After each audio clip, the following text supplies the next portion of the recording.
A mãe dela contratou um detetive para investigar o noivo. Na véspera do casamento, olhou nos olhos da filha e disse uma coisa só: não casa. Passou mal antes da cerimônia e foi parar no hospital. Nunca chegou a ver a filha dizer sim.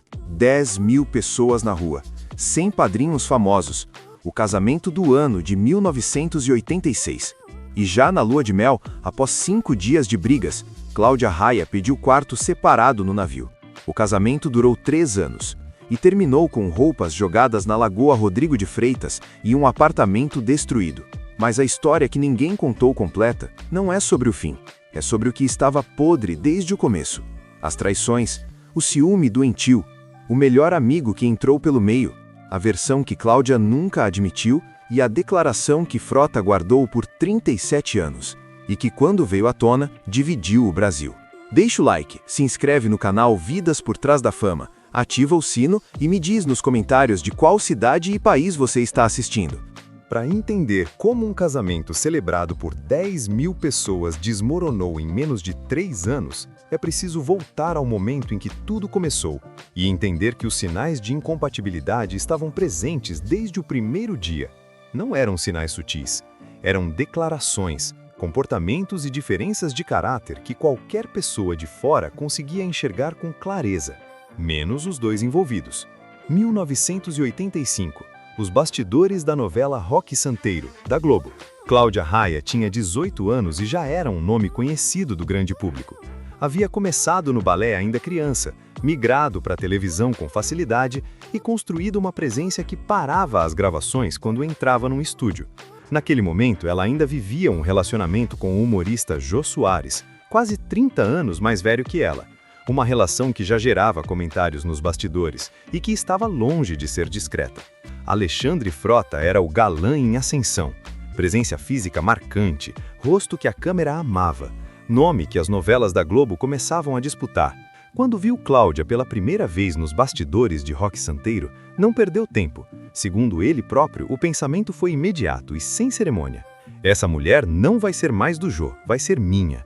Não era admiração, era declaração de conquista. A mentalidade de um homem acostumado a tratar o desejo como destino inevitável. O romance começou com a intensidade que marcaria toda a relação. Rápido, consumidor, sem espaço para dúvida ou cautela. Em poucos meses, o que havia começado nos bastidores de uma novela virou capa de revista, assunto de programa de auditório e símbolo de uma geração que via naquele casal o reflexo de tudo que a televisão brasileira dos anos 80 celebrava: beleza, juventude e excesso. Mas havia uma pessoa que não se deixava levar pela euforia coletiva: a mãe de Cláudia. Desconfiada desde o início, tomou uma medida que dizia tudo sobre o que intuía. Contratou um detetive particular para investigar Alexandre Frota e sua vida íntima.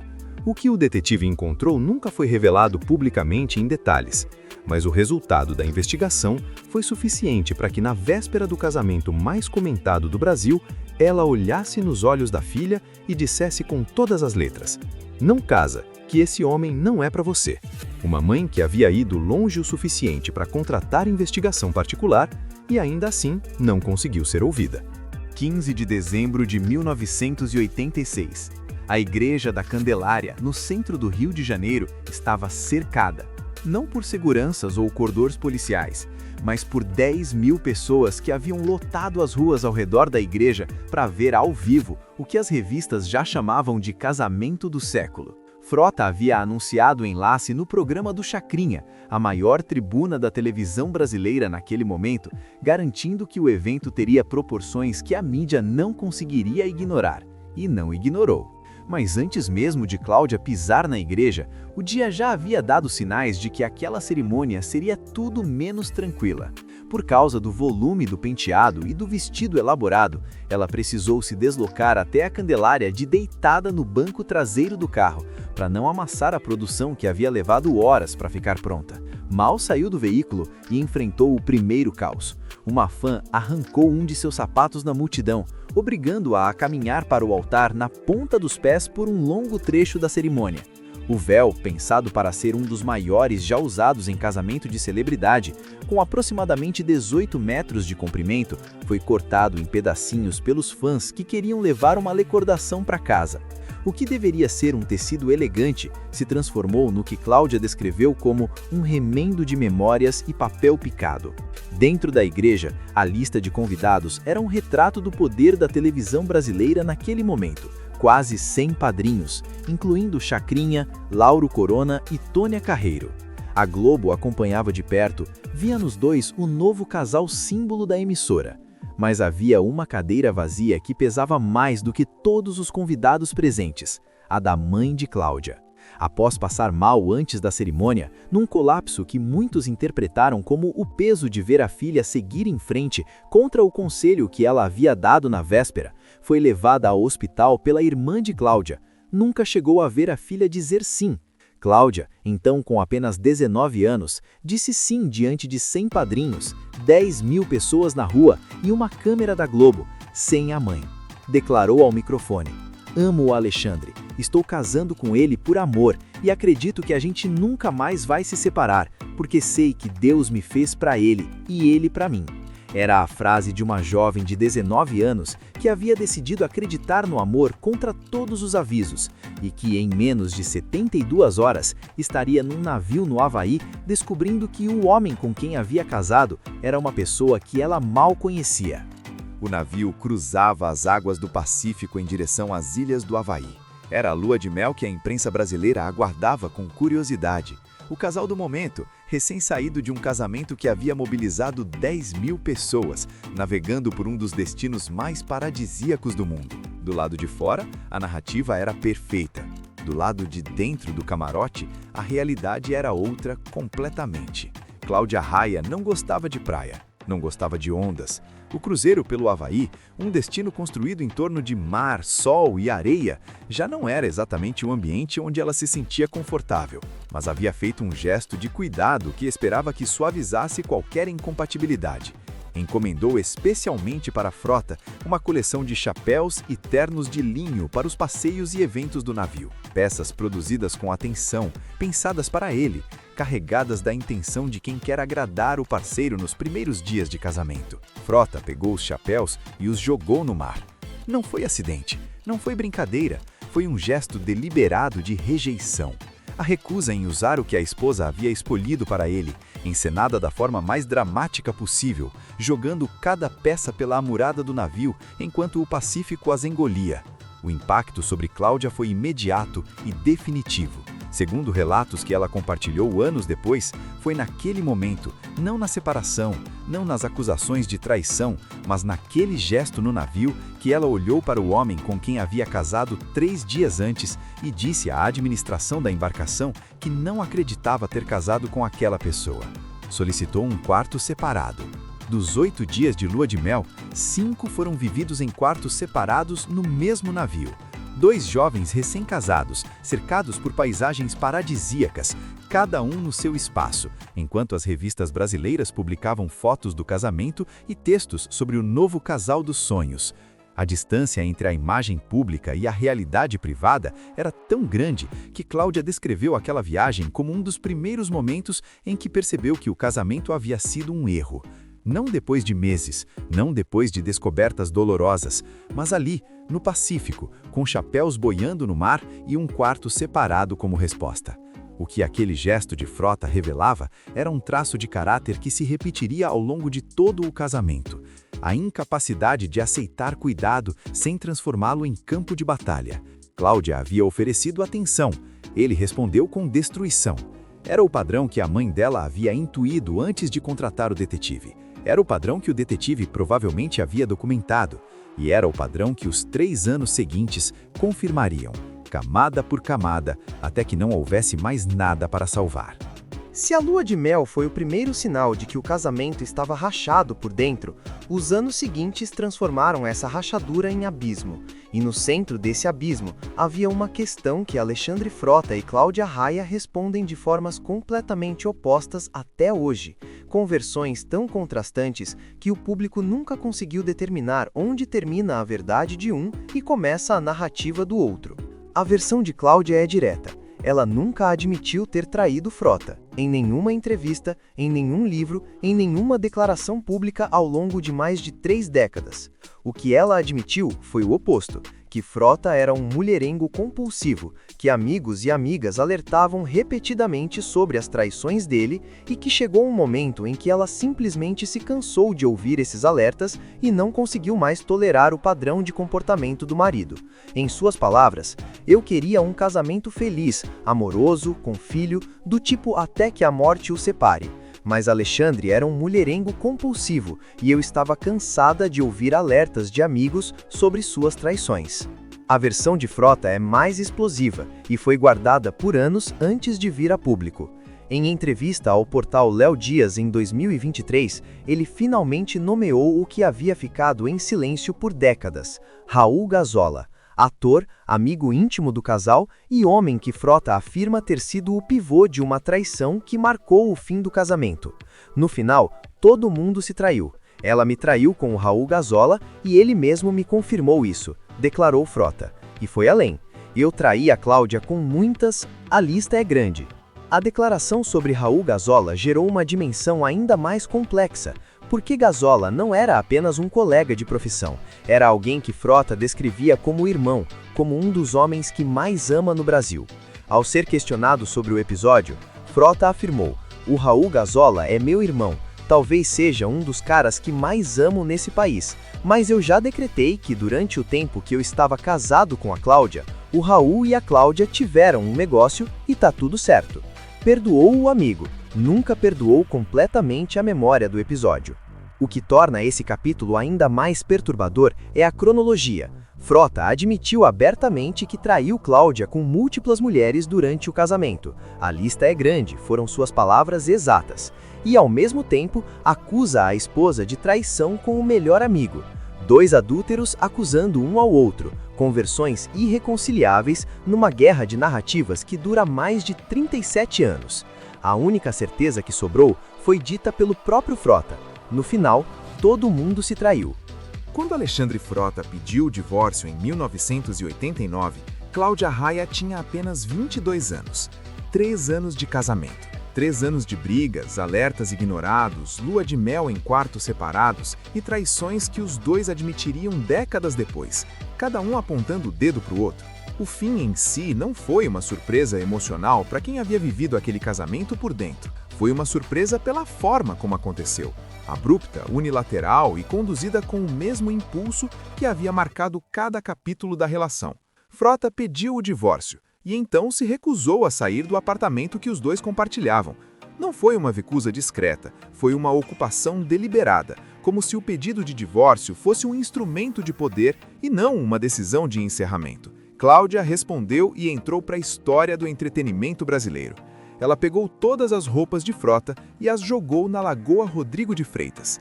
O gesto era simbólico e deliberado, um eco direto do que ele havia feito na lua de mel, quando jogou os chapelos que ela havia encomendado com cuidado nas águas do Pacífico. Ele havia jogado os presentes dela no mar. Ela jogou as roupas dele na lagoa. A linguagem da destruição era a única que o casamento havia ensinado aos dois. Mas não parou nisso. Após jogar as roupas na lagoa, Cláudia descobriu que Frota havia dado uma festa no apartamento que estava usando depois da separação. A notícia a deixou com uma raiva que ela mesma descreveu como incontrolável. Pegou o carro, foi até o apartamento e o destruiu. Em suas próprias palavras: "Eu peguei meu carro, fui lá e quebrei o apartamento dele inteiro."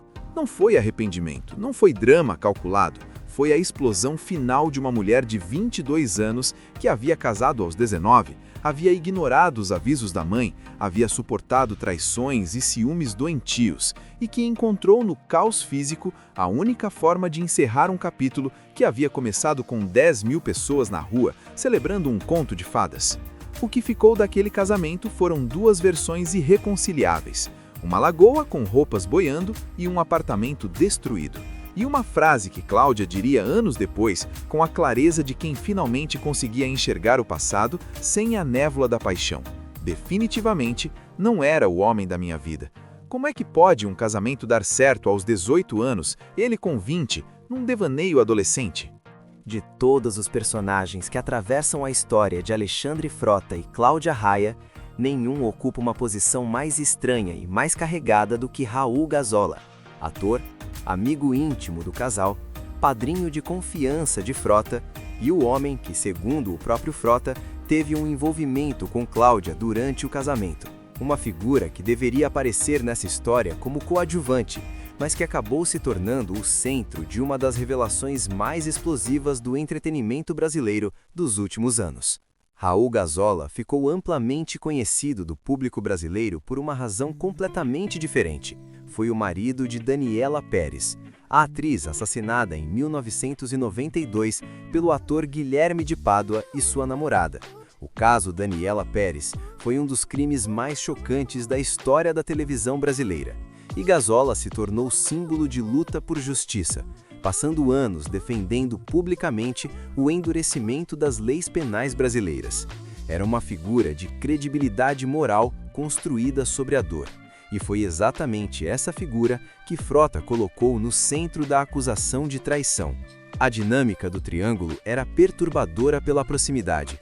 Gazola não era um estranho, era alguém que frequentava a casa do casal, que compartilhava dos mesmos ambientes profissionais, que fazia parte do círculo mais próximo de Frota. Segundo Frota, foi o próprio Gazola quem confirmou o envolvimento. Ela me traiu com Raul Gazola, e ele mesmo me confirmou isso. Uma confissão entre amigos que Frota carregou por décadas, antes de tornar pública, e que, quando veio à tona, gerou uma onda de reações que nem Cláudia, nem Gazola esperavam. Cláudia negou categoricamente. Em seu livro e em entrevistas, manteve a mesma posição que sustenta até hoje. Nunca traí Alexandre, nunca fiz nada para destruir meu casamento. Ao contrário, sempre acreditei na nossa união e sonhava em reproduzir o modelo dos meus pais. Uma negação absoluta, sem nuance, sem espaço para interpretação.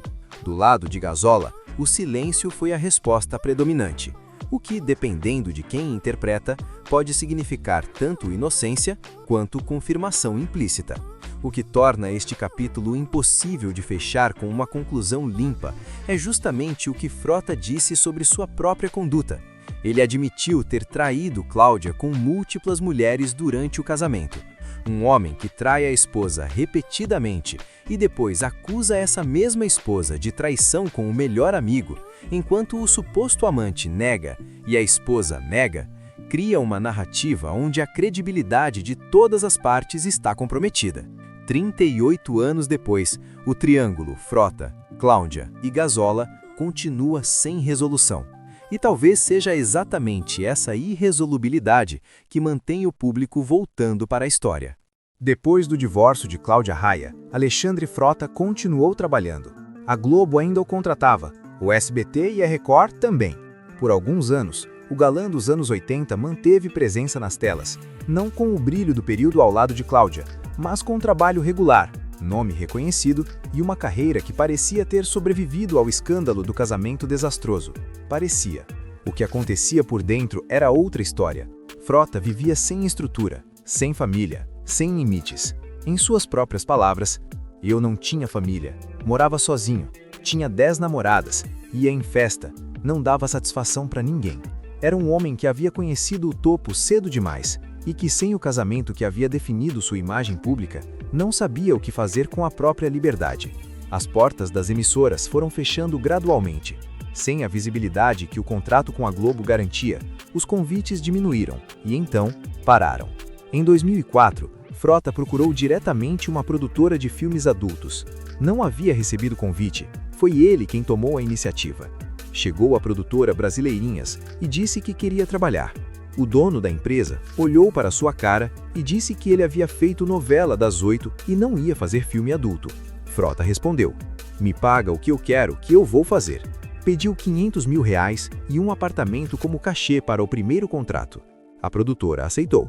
Entre 2004 e 2009, Frota protagonizou pelo menos 23 filmes adultos, tornando-se o principal ator do segmento no Brasil. Transformou a produção, exigia buffet, quartos separados, maquiador. Um filme que faziam com 10 pessoas passou a ser feito com 60, descreveu. Em paralelo a essa fase, vivia imerso num vício que ele admite ter quase o matado. Eu estava sem freio, vivendo tudo que você puder imaginar. Cocaína, bala, êxtase. Ainda tomava um Cialis. Fiz tudo junto e fiz mais. porque na hora de dormir eu tomava Dormonide. Você está olhando para um cara que está vivo por um milagre, declarou Frota. O que salvou Alexandre Frota não foi terapia, não foi família, não foi intervenção profissional. Foi a morte do cantor Chorão, em 2013, que o abalou profundamente e o fez enxergar o espelho pela primeira vez com clareza. Pensei várias vezes em me internar, chorava, olhava e todo mundo estava casado, com namorada, uma família, e eu não. Foram escolhas minhas, e fui caminhando para esse buraco, admitiu Frota. O galã que havia casado na Candelária com 10.000 pessoas na rua, havia chegado sozinho ao fundo. Existe uma ferida na vida de Alexandre Frota que nenhuma reinvenção política, nenhuma declaração pública e nenhum choro ao vivo em programa de televisão conseguiu cicatrizar. Não é a carreira perdida, não é o casamento destruído. É um filho que mora na Alemanha, se recusa a falar com ele e não permite que Frota se aproxime da própria neta. Mayan Frota é o filho mais velho de Alexandre, fruto de um relacionamento com a personal trainer Samantha Lima. Cresceu sem a presença constante do pai, não porque Frota estivesse do outro lado do mundo, mas porque a relação entre ele e a mãe de Mayan era suficientemente conturbada para criar um distanciamento que foi se tornando permanente. Frota foi processado pela mãe de Mayan em 2011 por não pagamento de pensão alimentícia, um processo que se tornou público e Mayan acompanhou com a dor de quem descobre pelos jornais que o pai não pagava o sustento. À medida que Mayan cresceu, as mágoas foram se articulando em palavras. Quando Frota entrou para a política em 2018 como apoiador fervoroso de Bolsonaro, Mayan foi público nas críticas. Quando o passado de vício em drogas e os filmes adultos voltaram às manchetes durante a campanha, Mayan expressou o peso de crescer carregando esse sobrenome. Mayan chegou a declarar publicamente o desejo de mudar de sobrenome e revelou sentir a ausência paterna durante toda a infância e adolescência. Cada declaração era uma contabilização pública de tudo o que havia faltado. A resposta de Frota ao longo dos anos oscilou entre justificativa e frieza. Em entrevistas recentes, ao ser perguntado sobre uma possível reconciliação com o filho, foi direto: "Não tentei. É uma coisa muito bem resolvida na minha cabeça. Sou um grande pai. Não vivi isso porque tive uma relação muito conturbada com a mãe dele, e isso me afastou. Fechei a tampa e virei a página. Não tenho mais nenhuma responsabilidade com ele. Cumpri todas elas." Uma declaração que o público recebeu com espanto, não pela frieza em si, mas pela certeza com que um pai descrevia o próprio filho como página virada. Mayan vive na Alemanha com a namorada Emily e não permite a aproximação do avô com sua filha Heloise, nascida em agosto de 2024. Frota é avô e não conhece a neta. O homem que chorou ao vivo no Domingão com Huck, pedindo ajuda para deixar a filha Bela orgulhosa, tem outro filho que não quer saber do pai, e uma neta que cresce sem conhecer o avô. Duas realidades opostas vividas pelo mesmo homem, ao mesmo tempo, sem que ele pareça enxergar a contradição. Em 2018, Alexandre Frota reinventou-se mais uma vez. Depois da carreira na Globo, dos filmes adultos, do vício superado, ele entrou para a política. Não pela porta dos fundos, não como figura decorativa de algum partido em busca de nome conhecido. Entrou pela porta da frente, como um dos rostos mais fervorosos do movimento que levaria Jair Bolsonaro à presidência. Era o galã dos anos 80, transformado em militar de campanha, aparecendo em vídeos, em comícios, nas redes sociais, defendendo Bolsonaro com a intensidade de quem havia encontrado uma causa que dava sentido à própria existência. O resultado nas urnas foi expressivo. Frota foi eleito deputado federal por São Paulo em 2018, com votos suficientes para garantir uma cadeira na Câmara dos Deputados. Era o começo de uma nova fase. O mesmo Bolsonaro, que havia gravado vídeo dizendo querer Frota como ministro da Cultura, celebrou a eleição do ator. Os dois eram aliados públicos, parceiros de projeto político, figuras que se reforçavam mutuamente na narrativa do novo Brasil que prometiam construir. A ruptura veio rápido e foi brutal. Ainda no início do governo Bolsonaro, Frota transformou o então presidente em alvo de críticas públicas contundentes, o que levou o PSL a expulsá-lo do partido em agosto de 2019. Em menos de um ano, o aliado mais vocal havia se tornado o crítico mais inconveniente. Frota passou a denunciar comportamentos dentro do governo, atacar publicamente figuras do bolsonarismo e colecionar inimigos num campo político que havia abraçado como lar apenas meses antes. O que se seguiu foi uma sequência de trocas de partido que revelava um padrão familiar. Após ser expulso do PSL, Frota passou pelo PSDB e pelo PROS, antes de chegar ao PDT. Nas eleições de 2022, virou oposição a Bolsonaro e chegou a pedir votos para Lula, o mesmo Lula que o bolsonarismo que ele havia defendido com unhas e dentes tratava como inimigo número 1 do Brasil. Não tentou a reeleição para a Câmara. O deputado federal com mandato nacional havia se transformado em 2024 em vereador de Cotia, com 2.893 votos, uma queda de escala que dispensava comentário. Hoje, Frota diz que Bolsonaro é página virada, que se considera de centro-esquerda, que trabalha pelo social. São declarações de um homem que mudou de lado com a mesma velocidade com que havia mudado de carreira, e que em cada transição encontrava um novo discurso, uma nova causa, uma nova identidade. O problema é que cada reinvenção apagava a anterior, sem jamais prestar contas do que havia ficado para trás. Há uma cena de 2025 que resume Alexandre Frota melhor do que qualquer entrevista, qualquer declaração política ou qualquer capítulo desta história. Ele está sentado no palco do Domingão com Huck, na Globo, a mesma emissora que havia fechado a porta para ele décadas antes.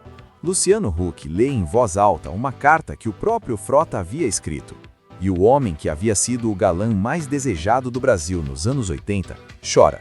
Na carta, Frota escreveu: "Fui contratado da Globo por muitos anos, fiz grandes novelas de sucesso, conheci muito cedo o sucesso sem estar muito preparado para ele. De chefe da torcida do Flamengo a galã de novela, jogador de futebol americano, deputado federal. Em 2006, me tornei o principal ator de filmes adultos do país. Fiz isso para não morrer de fome." E então veio a frase que o público não esperava. "Queria que minha filha, minha família tivessem muito orgulho de mim. Queria deixar minha filha orgulhosa do pai." É uma cena genuinamente emocionante. Um homem de 61 anos pedindo em rede nacional uma segunda chance de ser visto com orgulho. Mas há uma pergunta que essa cena não responde, e que nenhum programa de televisão, nenhuma homenagem e nenhuma plateia aplaudindo de pé consegue responder no lugar de Frota. Enquanto ele pedia à Globo e ao Brasil que o vissem com orgulho, o filho Mayan estava na Alemanha com uma filha recém-nascida que o avô nunca havia visto. Enquanto ele chorava pedindo redenção pública, a neta Heloíse crescia sem conhecer o avô. A trajetória de Alexandre Frota é a história de um homem que nunca parou de fugir de si mesmo. Apenas trocou os cenários da fuga. Da Globo para o casamento com Cláudia, do casamento para as traições, das traições para o divórcio, do divórcio para os filmes adultos, dos filmes adultos para as drogas, das drogas para a política, da política bolsonarista para o antipetismo, do antipetismo para o pedido de voto em Lula, de Lula para o mandato de vereador em Cotia. Cada transição apresentada como reinvenção, nenhuma delas precedida por prestação de contas genuína com o passado. Cláudia Raia, por outro lado, construiu exatamente o oposto. Casou-se com Jarbas Homem de Melo em 2018, teve Luca aos 55 anos em 2023, mantém relação madura com o ex-marido Edson Celulari, aparecem em fotos familiares. Enfrentou a depressão publicamente e a tratou. Construiu o que a mãe havia previsto que o casamento com Frota nunca poderia dar: estabilidade, amor genuíno e uma família que não precisa ser explicada.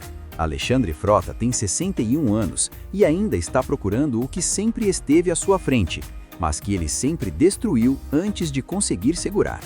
Cláudia Raia tinha 19 anos quando disse sim na Candelária.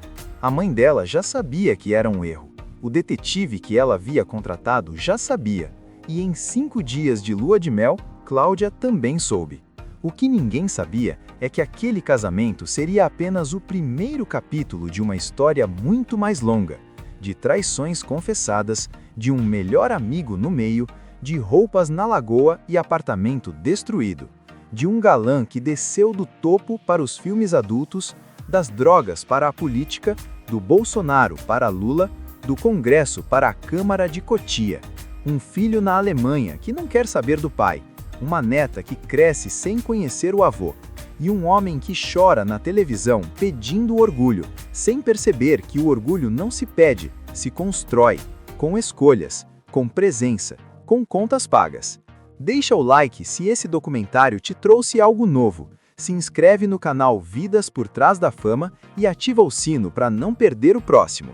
Me diz nos comentários de qual cidade e país você está assistindo e o que mais te surpreendeu nessa história. Até o próximo documentário!